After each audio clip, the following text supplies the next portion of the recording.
Hey, it's the Room Escape Geek here. Today we're going to check out Testing Facility by Escape Chronicles in North Hollywood. Let's see how we did. Today, we are volunteers, and we are helping Professor Bentham and his artificial intelligence assistant Pal with their latest study. The Professor and Pal have designed a series of tests. However, Pal may not have our best interest in mind. So from a story and set design, first off, this is a funny room. They've done a great job bringing the immersion in. The personality of Pal is part of the room, and you actually feel that.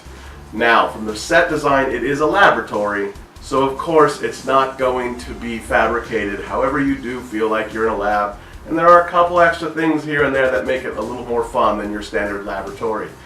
Pal does chime in from time to time, and as I said in the intro, she doesn't like us too much, which adds to the comedy and really makes the immersion of this room fantastic. So in this room, there are actually quite a few puzzles, and it is a very non-linear room. We went in there with 3 enthusiasts, and we were busy the whole time. With only 3, we didn't feel like we had a lot of time to actually interact with each other because we were each so busy with our own puzzle. They are abstract in some cases, and it is nice to have someone to bounce ideas off when you have that, but because we were so busy, we didn't really have that. Go in with either a strong group, or you're going to want to go in with a bigger group, especially if you're a beginner, because you're going to need people to talk things through. There's not a lot of scavenging, there's not a lot of physical puzzles. Puzzles themselves are actually fun, and they do fit the theme. With that said, I will say that the ending felt a little lackluster in my eyes, mostly because there was a chance to brute force it. They even designed it with the idea that if you've got most of the information, they're okay with you brute forcing it. And that's fine, and I appreciate that they've said that and they were honest about it. But for me, a final puzzle really needs to stand out, and if you leave room for brute forcing, that takes away from it a little bit. Mostly because my group actually enjoys brute forcing. I personally do not. I'd rather find the solution. But do know that there is a chance for that at the end. But with that said, still fantastic puzzles, very thematic, great job. So the unique thing of this room is the concept. They have taken a basic laboratory and actually added a layer of humor onto that. That is something we almost never see in escape rooms. I can think of maybe 2 or 3 rooms that have actually even attempted humor in an escape room. It's very hard to do. They've actually done it well in this case. Their hint system is part of that. Use their hint system just to see how it feels. I know some of you hate getting hints, but it's actually integrated into the story. They have used the character of Pal to present the story to you, whether you get hints or not, which I think is fantastic. So that in itself is unique. The other thing that is unique, Easter eggs. I've never seen that in an escape room. They have Easter eggs in this room.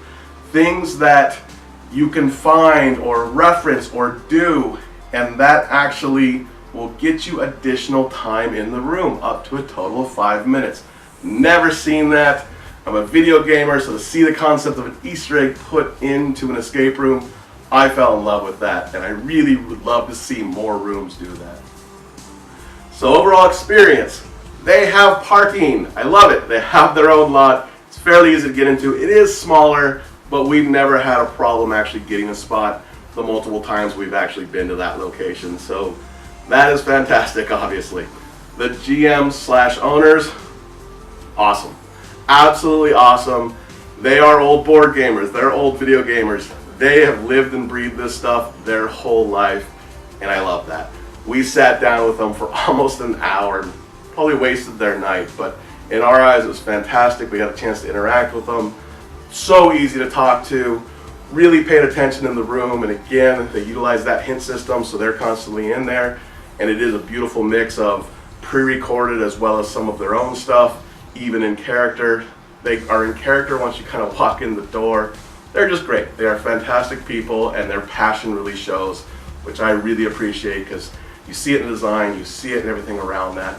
And if you're an enthusiast, these are great people to talk to. If you're not, these people will turn you into enthusiasts. So overall experience, we had a fantastic time. So would I recommend Testing Facility? You haven't been paying attention. Of course I recommend it. It is a fantastic room. We went in there expecting nothing. At the time, we had never even heard of Escape Chronicles. We got lucky in our eyes, and we walked out of there excited as can be. To this day, they are still one of my top venues overall, meaning all their rooms are fun, the people are fun, everything about them is great. So I highly recommend this place. Again, bringing that humor in, those Easter eggs, what a fantastic idea. And I want to see so much more of that from other companies. So highly recommend this one. You have to check it out. If you are a beginner, do bring a bigger group, because again, there's that abstract, or at least hang on to an enthusiast. Enthusiast, you can do it with 2 to 4 people. 2 would be very difficult. 4 is a little easier. So from enthusiasts, you'll love it for the challenge. Beginners, just know it could be a little much, but as long as you go in there knowing that, you're still going to have a fantastic time whether you make it out or not. So that's it. That's the testing facility by Escape Chronicles in North Hollywood. I'm the Room Escape Geek. I'll see you next time.